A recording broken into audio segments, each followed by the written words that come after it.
Bien, amigos, nos acompaña hoy en esta consulta un profesional de la medicina y el derecho, que es un colaborador, un profesional dedicado al ejercicio de sus profesiones y también a la orientación de todos los dominicanos en función de sus especialidades.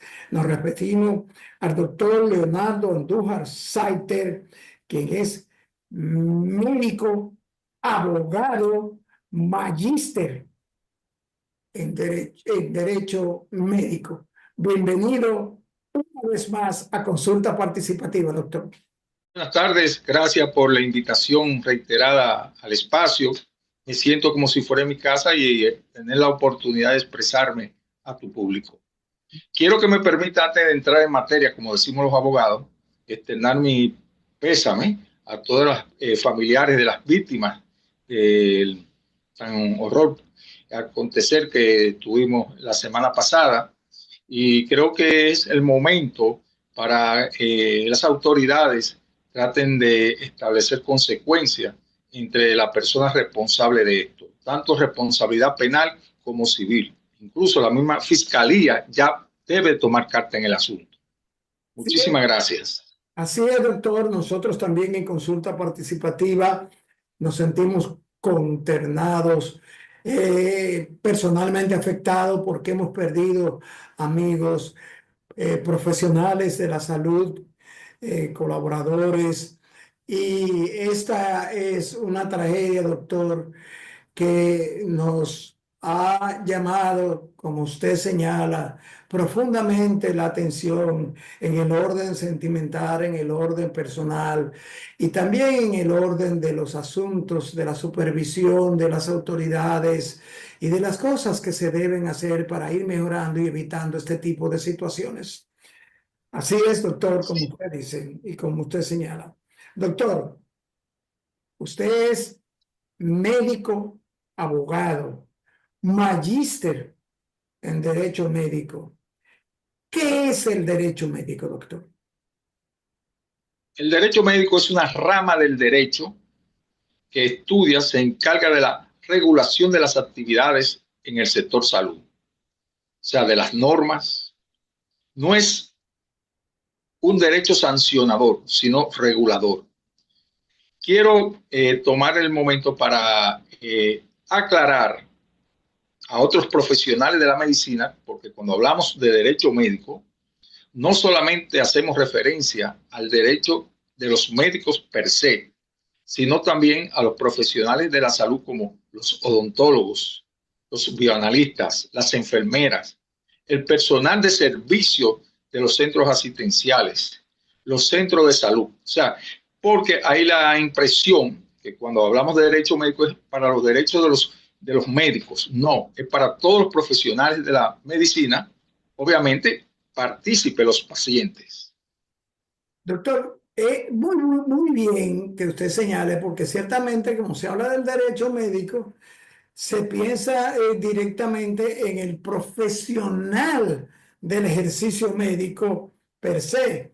Y hay una cantidad de personas, técnicos, enfermeras, asistentes, médicos, que también entiendo que cubre esta rama del derecho. Doctor, hay una gama de responsabilidades dentro del ejercicio de la medicina y de todo lo que tiene que ver con la medicina en cuanto, como hablábamos, de todos los asistentes, radiólogos, técnicos. Doctor, ¿cuáles son las responsabilidades del médico? Sí, el médico tiene que responder a una responsabilidad penal, civil, ética y administrativa. Esto va a depender según el paciente qué vía judicial determine. Si determina que va a tomar la vía penal, según el caso, obviamente si hay una muerte, si hay un daño que realmente comprometa una incapacidad del paciente, se toma la vía penal. si busca el paciente una remuneración, un resarcimiento económico, toma la vía civil. Con la vía penal busca la sanción y concomitantemente busca la parte de remuneración, porque lo penal arrastra a lo civil. Hay una expresión que en el derecho utilizamos. ¿Qué pasa? El paciente es el que tiene que demostrar dónde estuvo la negligencia. Conocemos como negligencia el acto del médico que hizo daño, provocó un daño o dejó de hacer una diligencia para salvar la situación de salud del paciente. Entonces, ya después que tenga esto, buscar la relación causa-efecto. La causa, ¿cuál fue? Dejó de hacer determinado compromiso profesional, y el efecto fue que produjo un daño. Entonces, ya eso es lo principal para empezar a establecer una responsabilidad, sea penal o civil. Y obviamente, ya teniendo esto, con un abogado, que siempre hago énfasis, que sea médico abogado, que es el que va a conocer, va a determinar más fácilmente dónde estuvo el daño. Primero la falta y después el daño. El abogado que no es médico difícilmente pueda relacionar ese vínculo causa-efecto. Entonces, siempre recomiendo a los pacientes, aquellos que pretenden hacer una demanda a un profesional de la salud, que se haga representar desde el punto de vista legal por un médico abogado. Doctor, usted señala el asunto de que el paciente debe ser asistido por un abogado que tenga conocimiento, preferiblemente un médico abogado. Esto nos llama la atención y nos hace la inquietud y preguntarle, ¿debería haber también, así como médicos abogados, un ministerio público capacitado en materia médica? Usted acaba de dar en la diana. Así es, así es. Nosotros hemos procurado que el Ministerio Público sea especializado, que sea médico abogado formado en la escuela del Ministerio Público.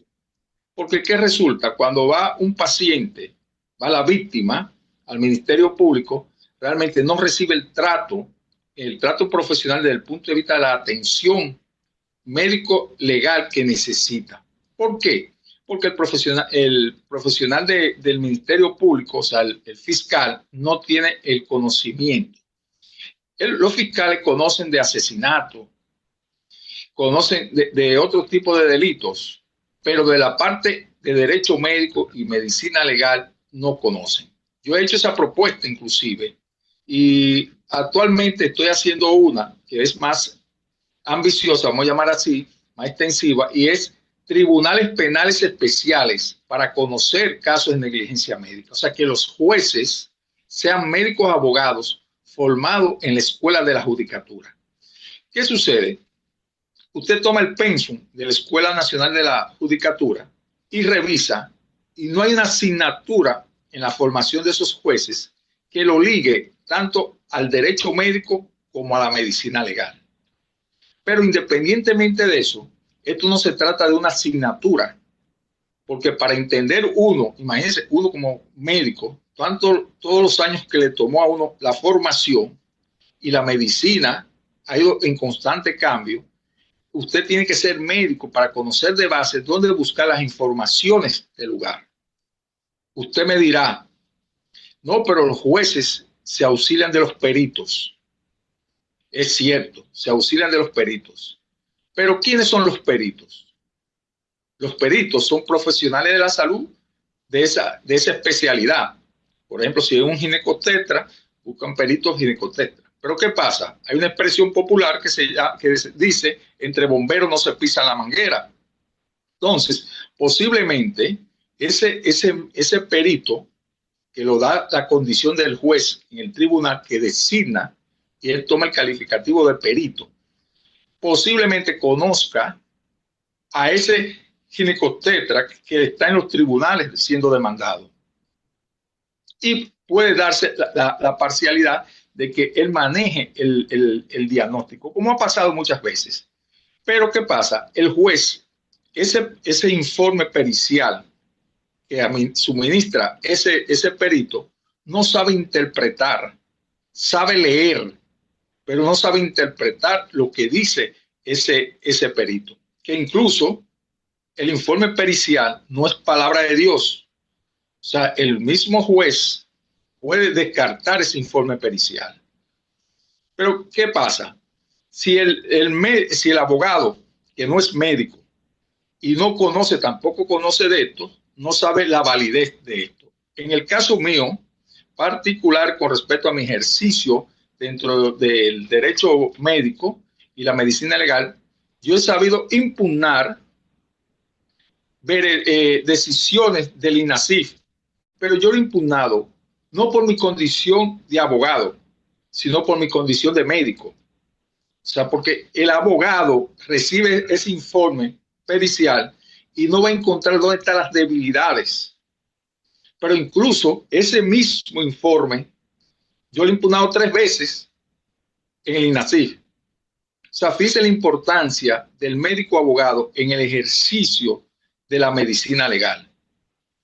Por eso yo insisto en los pacientes, en las personas y en las cápsulas que yo publicamos diariamente, de que la víctima se auxilie de ese médico abogado. Y también, obviamente, de esos tribunales penales que estamos luchando por esto. Sé que es un proceso más largo, pero es necesario que el país cuente con tribunales penales especiales para conocer casos de negligencias médicas. Igual como usted dijo en la pregunta de inicio, la parte del Ministerio Público. Porque si no, fíjese, si tomamos, por ejemplo, el Código Penal, míralo aquí, el Código Penal. La negligencia médica no está penalizada. Se toma el artículo 319 y 320 del Código Penal por jurisprudencia. O sea, porque ya se han tomado varias veces, muchas veces. Incluso usted solicita a la Suprema Corte de Justicia, porque yo lo he hecho, ¿cuántos casos de negligencia médica han conocido los tribunales penales en un periodo, por ejemplo, de 4 años?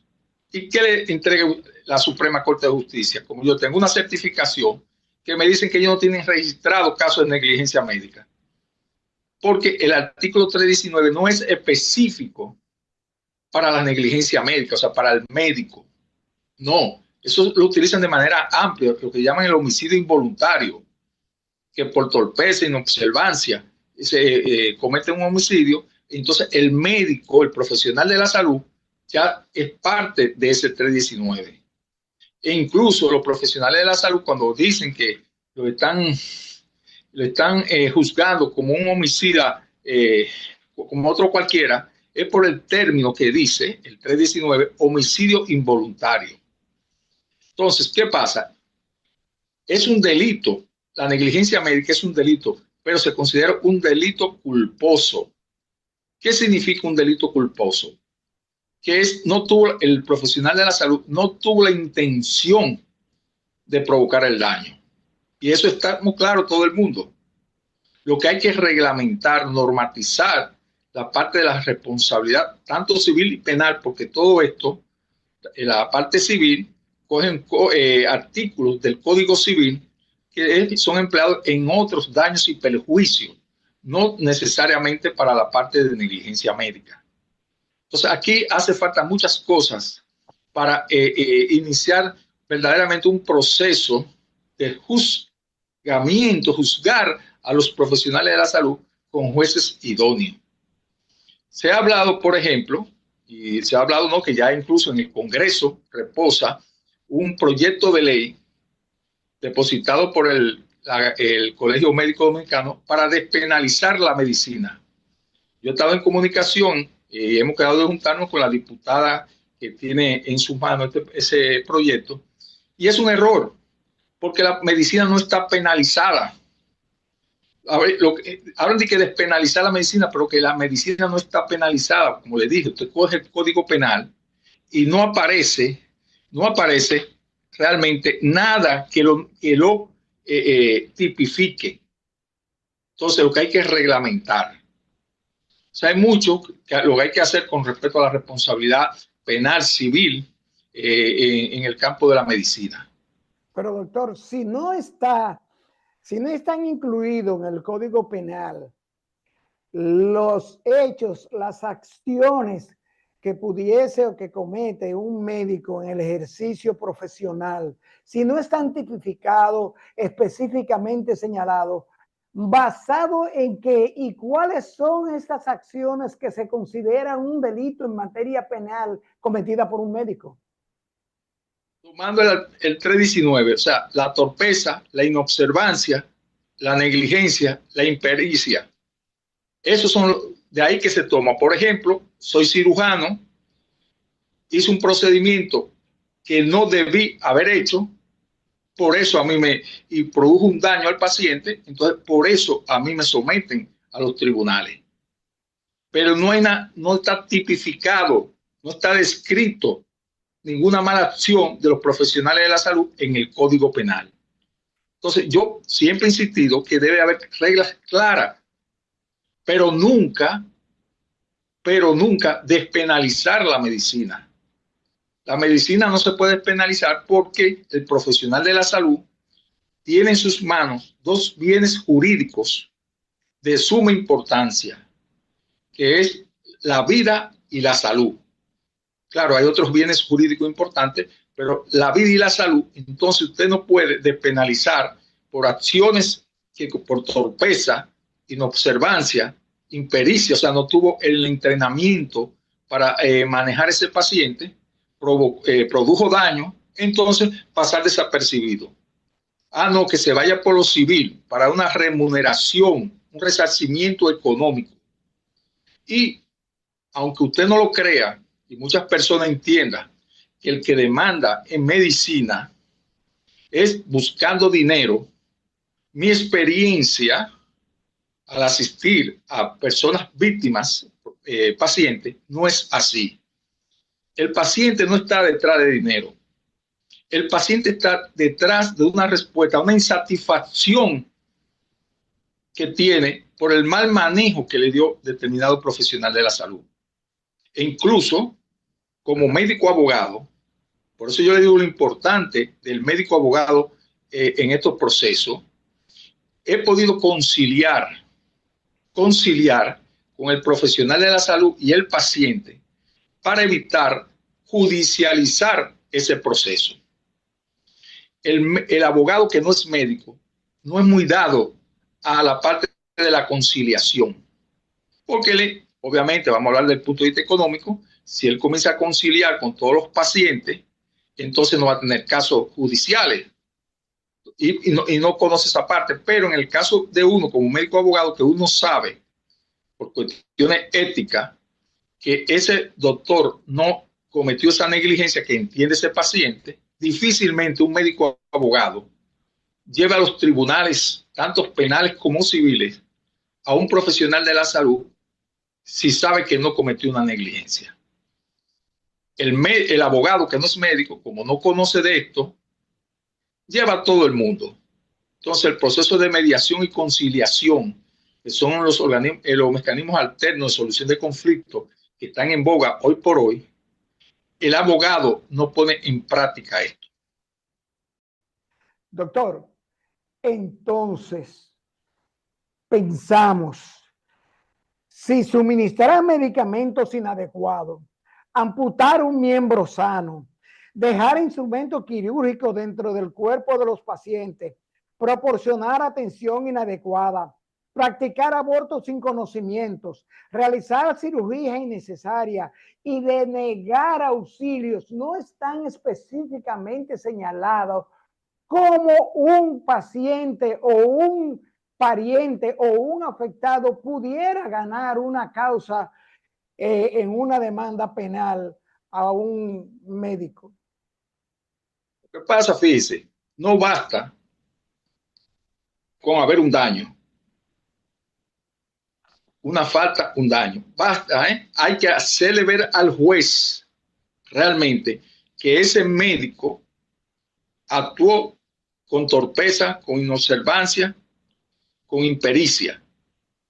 Pero ahí volvemos al tema inicial. El juez, que no es médico, muchas veces no entiende este proceso. Por ejemplo, yo, en el caso mío como médico abogado, yo he tenido que llevar a los tribunales, por ejemplo, para demostrar al juez lo que es un apéndice, que no tiene por qué saber porque no es médico. Tengo que llevarle una, ¿cómo se llama? Una vaina de guandul para que viera la parte más o menos cilíndrica del apéndice. Y estaba maduro, entonces esa parte le hice ver al juez que era llena de pus. Y ese pus se derramó en la cavidad abdominal y ocurrió una peritonitis. O sea, yo tuve que recrear el tribunal, porque no basta que usted le diga al juez, mire, ese cirujano amputó esa pierna y porque él entendía que la circulación había disminuido, estaba perdiendo coloración la piel, el pulso, todo eso. No, hay que demostrar, no es de palabra. Por eso es lo importante de la representación legal, de la debida representación legal en los procesos médicos legales. Y una de las razones por las que esos casos se caen es precisamente porque no hay un médico abogado. Ahora bien, eso no significa que todos los casos que tenga un médico abogado tendrá ganancia de causa. Porque recuerde, el médico abogado lo que es abogado, pero el juez es el que decide. Y en un proceso hay uno de los dos que tiene que salir ganancioso, pero el juez que no conoce de la parte médica y usted como abogado, como médico abogado, no supo llevar a la conciencia del juez esto, obviamente usted va a tener una sentencia no gananciosa de causa. Pero es importante que el médico abogado sea el que participe del proceso penal, incluso civil, en un caso de negligencia médica. Doctor, entonces, así nos salta preguntarle, en el caso, muy bien, de una amputación, falleció el cliente, el paciente, esto, son situaciones muy difíciles. En el caso de una reacción medicamentosa que hizo daños graves al paciente, inclusive lo llevó a la muerte, ¿de quién es la responsabilidad de explicar o de dar a conocer o saber de los posibles efectos secundarios del medicamento? ¿El médico debe explicarlo al momento de indicarlo o es obligación del paciente requerir información sobre el medicamento indicado? Ahí falta la otra mitad de la pregunta, en el sentido de que el paciente también tiene que decir al profesional de la salud de reacciones que ha tenido anteriormente, porque si ha tenido efectos adversos a un medicamento, tiene que informarle al profesional de la salud que en determinado tiempo tuvo cierta reacción. Ahora bien, el profesional de la salud, en todo medicamento que él prescriba, porque la mayoría de los medicamentos tienen efectos secundarios. Entonces, usted tiene que explicarle al paciente, al momento de prescribir, qué situaciones pueden estar dándose. Ahora, si el paciente nunca le informó al profesional de la salud sobre esa reacción, o sea, sobre ya anterior, ya el profesional de la salud no tiene responsabilidad ni civil ni penal, porque el paciente tiene un deber. ¿Y cuál es el deber del paciente? De informar. El paciente no puede esconder informaciones, manipular informaciones, porque obviamente ya se desnaturaliza su caso. Y por eso sigue siendo importante en un proceso médico legal, sea civil o penal, en cuanto a la responsabilidad, sí es importante el expediente clínico. Y por eso yo siempre insisto a los profesionales de la salud, escriban todo en el expediente clínico, dejen constancia, pero el expediente clínico debe ser guardado, protegido, no adulterado. A veces, y eso lo hemos visto tanto en centros de salud como en consultorios de pacientes, de médicos particulares, que cuando llega un proceso, se aproxima un proceso legal, comienzan a modificar el expediente clínico. Y es un grave error. Siempre cuando tengo la oportunidad de hablarle a los profesionales de la salud, nunca hagan eso, porque están cometiendo otro delito y posiblemente peor, más agraviado que la misma parte de negligencia médica. Dejen el expediente tal como usted trabajó con ese paciente. No trate de modificarlo, porque no hay crimen perfecto. Y en un análisis profundo, un médico abogado se va a dar cuenta que ese expediente clínico fue manipulado. Doctor, los dominicanos somos médicos todos porque vivimos recetando. No me tomaste una acetaminofén para esta gripe. No, hombre, mira, tal antibiótico. Una amiga mía tuvo esa infección que tú tuviste y se puso tal óvulo, tal antibiótico. Y, doctor, hay el médico amigo, el médico que, pues, por amistad de infancia o de estudio, me receta. Doctor, no estar preparado para asumir un caso conlleva a sometimiento penal a un médico. Claro que sí, no está habilitado, lo lleva. Y el médico tiene que ser, y fíjese, esa es mi formación, del punto de vista de que si usted, ese paciente, hay una dolencia que no es de su área, comparta, interconsulte ese paciente con el profesional indicado. Y eso no lo hace usted menos médico. Ni el paciente tampoco lo va a ver usted como menos médico. El paciente lo va a ver que usted es un profesional consciente, que su capacidad, su formación llegó hasta un punto, pero que de ahí para adelante sigue otro profesional que no es él, no tiene el nivel de especialización de eso. Entonces es importante que el profesional de la salud sepa hasta dónde llega su límite y que aprenda a compartir. Y si se crea una buena relación médico-paciente, incluso el profesional de la salud, si es honesto, puede solicitar, decirle al paciente que busque una segunda opinión. Poder facilitarle a otro profesional de la salud, vamos a buscar una segunda opinión, a ver lo que dice tal médico sobre este caso. Y eso no hace ver al profesional de la salud, ese médico de base, no lo hace ver como un médico que no está capacitado, sino un médico consciente de su compromiso profesional y de la salud y el valor del paciente. Doctor, en el caso de la impericia médica, hay cosas que se ven como pequeños errores. Díganos más o menos de las impericias médicas que pudieran ser motivo de un sometimiento penal a un médico. Fíjese, el error médico no es penal, incluso tampoco civil. Si ese error médico, lo que estuvimos hablando al principio del programa, ese error médico no ocasionó un daño. O sea, hubo una falta, el error, hubo una falta, ciertamente, pero no produjo daño. No hay caso, porque tiene que haber ese vínculo nexo causal. Tiene que existir, tanto para la parte civil como para la parte penal. Entonces, ya la impericia es ese profesional de la salud, por ejemplo, que intervino a una paciente o un paciente, no tenía la formación en hacer ese tipo de procedimiento, por ejemplo, y se involucró en esto. Pero ya eso no es un error. Ya él no estaba certificado para manejar ese tipo de paciente. Ahora, el error médico per se no es una negligencia médica.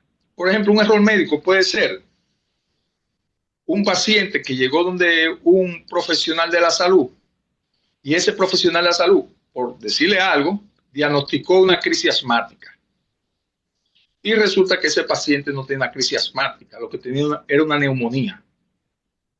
Hubo un error diagnóstico. Ahora, esa neumonía comprometió la vida del paciente. Si comprometió la vida del paciente, sí, ya hay un daño. Pero por eso le digo que el médico abogado es el que tiene que demostrar que hubo un daño. Ahora, si ese diagnóstico errado de ese profesional de la salud vez de poner una crisis asmática, debió haber dicho que tiene una neumonía y no produjo daño, no hay caso legal ahí. Y el error médico, óigame, en honor a la verdad, a diario se ve. Porque, óigame, los profesionales de la salud somos humanos, pero eso no justifica tampoco de que usted, porque existe el error médico, no tenga que tener más entrega, más cuidado con el manejo del paciente. Y yo entiendo que a mayor tiempo que se le dispense a un paciente, no mirando el reloj y olvidándose del celular, del chateo, poniendo la atención al paciente, su nivel de error obviamente va a disminuir. Entonces, todo eso se corrige con mayor atención, con calidad y calidez al paciente, que son también de los derechos que tienen los pacientes cuando van a una consulta o cuando están ingresados en un centro de salud recibiendo atenciones médicas. Doctor, y en el caso de que una impericia médica, un error médico, deje una lesión, un daño permanente visible o que invalide a un paciente. Ahí, claro, ya usted lo dijo, ya hay condición, ya se tipifica ahí, hay una demanda, se puede incoar una demanda, el paciente o el familiar, dependiendo de la condición del paciente, puede incoar una demanda, sea una parte penal o una parte civil. Pero si se va por lo penal, obviamente lo que dije al principio del programa, lo penal arrastra a lo civil. O sea, concomitantemente, si él quiere, cuando se encuentre en la jurisdicción penal, el mismo caso, el mismo juez conoce, primero falla lo penal y concomitantemente, entonces después falla ya la parte de resarcimiento económico. O también él puede decidir, no, yo me voy a tomar por la jurisdicción penal, el caso penal, y cuando yo termine de lo penal, me voy a la jurisdicción civil, o sea, a los tribunales civiles.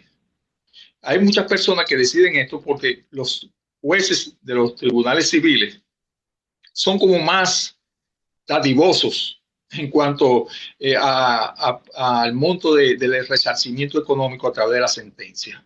Entonces, muchas personas prefieren lo civil, pero lo que estamos hablando al comienzo del programa, y mi experiencia me dice que si el paciente recibe una satisfacción del profesional de la salud que admita, porque por eso está lo que le hablé de la mediación y la conciliación, por el paciente, el médico, tiene que aceptar que cometió una negligencia. Entonces, bajo acuerdo, ya yo acepté que cometí una negligencia, pero tú no me vas a demandar, porque ya llegamos a un acuerdo. Entonces, el profesional de la salud tiene que aprender a ser conciliador. Esa presunción de inocencia que la tenemos muy firme en nosotros, realmente empezar a ceder a eso. Y eso no significa, porque es un asunto de percepción errada que tenemos los profesionales de la salud. El usted reconocer, eso no significa incluso que usted sea mal médico. Nosotros tenemos casos aquí que maestros de la medicina dominicana han sido demandados. Entonces, porque un caso tú tengas, eso significa que tú eres un mal médico. No es así. Eso no es así. Entonces, hay que evitar, obviamente, y se pueden evitar. Yo siempre he dicho que a los profesionales de la salud es que se nos mueren los pacientes. Ahora está, de la forma en que se nos muera y cuál fue el nivel de empatía que tú sostuviste con esa relación de ese paciente o los familiares durante la intervención médica. Si tú tienes una buena relación médico-paciente, difícilmente, aunque cometa la negligencia, incurre en negligencia, te demanden. Yo he tenido casos así, que han ido a la oficina donde el esposo quiere demandar, pero la víctima es la esposa. Y la esposa le dice que no, porque ese médico siempre estuvo pendiente a ella. Cuando ella le escribía, él le contestaba, o sea, que él estuvo atento. El esposo lo estaba viendo de otro punto de vista, que ese médico desatendió a su esposa. Sin embargo, no hubo caso, porque la víctima no estuvo de acuerdo por la buena relación médico-paciente que sostuvo con su profesional de la salud. Doctor, se dice que el grado de desconocimiento jurídico de los médicos solo es comparable a la ignorancia del jurista sobre medicina. Bien, se dice eso. Hemos visto los casos en que por lo regular el paciente demanda. Y en el caso del paciente, doctor, ¿cuáles son las responsabilidades del paciente? ¿Qué herramienta tiene el médico en materia legal para someter o demandar a un paciente? Bueno, fíjese, lo que pasa es que siempre hablamos realmente de que el paciente demanda al médico, pero el paciente tiene derechos, pero también tiene deberes. Y yo le digo a mis pacientes, si usted no cumple con sus deberes, pierden sus derechos. Entonces, el profesional de la salud, por ejemplo, el paciente que no cumpla con el tratamiento, por ejemplo, el paciente que no cumpla con el seguimiento de la cita, el paciente que no logre armonizar con el profesional de la salud, el profesional de la salud tiene el derecho de desviar a ese paciente a otro profesional de la misma área, o sea, no lo puede dejar en el aire, tiene que ubicar a ese paciente. Ahora, porque incumplió el tratamiento, no, porque recuerde algo, el paciente tiene un derecho que se llama derecho de autonomía, que él decide lo que va a hacer con su vida. Se nos acabó el tiempo. Doctor, ¿algún mensaje al sistema judicial dominicano en materia de derecho médico? Sí, fíjese, yo creo que me gustan estos programas porque de una forma u otra se hace conciencia a los profesionales de la salud que se involucren, que se interesen por estos temas. Los profesionales de la salud, cuando le están hablando de demanda médica, se ponen nerviosos, pero más nervioso es cuando recibe un acto de alguacil notificándole determinada acción. Que se involucren ahora en un estado normal, natural, a conocer sobre el derecho médico y la medicina legal. Y así van a evitar situaciones ya a nivel de los tribunales. Bien, amigos, después de esta interesantísima consulta con el doctor Leonardo Andújar Saiter, médico abogado, magíster en Derecho Médico, nos estuvimos consultando sobre derecho médico y responsabilidades médico, paciente, médico. Solo nos resta darles las gracias por acompañarnos en estas consultas orientadoras de salud. Amigos, amigas, nos vemos en la próxima consulta.